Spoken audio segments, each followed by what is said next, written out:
ನಮಸ್ತೆ ಎಲ್ಲ ರೈತ ಬಂದವರಿಗೆ. ನಾನು ಬಸವರಾಜ್ ಮುದಿಕೇರಿ ಕಲಬುರಗಿಯಿಂದ. ಇವತ್ತು ನಾನು ಕಲಬುರಗಿ ಜಿಲ್ಲೆಯ ಕಮರಾಪುರ ತಾಲೂಕಿನ ಡೋರ್ಜಂಬ ಎಂಬ ಗ್ರಾಮಕ್ಕೆ ಹೊರಡ್ತಾ ಇದ್ದೀನಿ. ನಿಮಗೆ ಕಂಪ್ಲೀಟ್ ಆಗಿ ಈ ಒಂದು ವಿಡಿಯೋದಲ್ಲಿ ತಿಳಿಸ್ಕೊಡೋದೇನು ಅಂತ ಹೇಳಿದ್ರೆ, ಕಬ್ಬಿನ ಬೆಳೆಯಲ್ಲಿ ಸುಳಿ ರೋಗ ಏನಕ್ಕೆ ಸಾಯ್ತಾ ಇದೆ.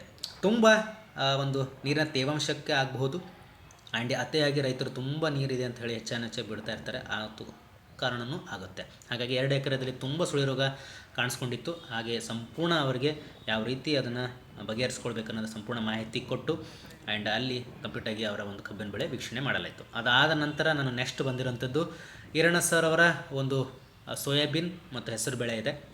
ಸೋಯಾಬೀನ್ ತುಂಬ ಚೆನ್ನಾಗಿ ಬಂದಿದೆ ಆ್ಯಂಡ್ ಕಂಪ್ಲೀಟಾಗಿ ಅವರ ಸೋಯಾಬೀನ್ ಬೆಳೆಗೆ ಒಂದು 15 ದಿನದ ನಂತರ ಅದು ಯಾವ ರೀತಿ ಸಿಂಪಡಣೆ ಮಾಡಬೇಕನ್ನೋದು ತಿಳಿಸ್ಕೊಡಲಾಯಿತು. ಆ್ಯಂಡ್ ನೆಕ್ಸ್ಟ್ ನಾವು ಅಲ್ಲಿಂದ ಮತ್ತೆ ನಾವು ಕಲಬುರಗಿ ಭಾಗಕ್ಕೆ ವಾಪಸ್ ಮರಳಿ ಬರಲಾಯಿತು.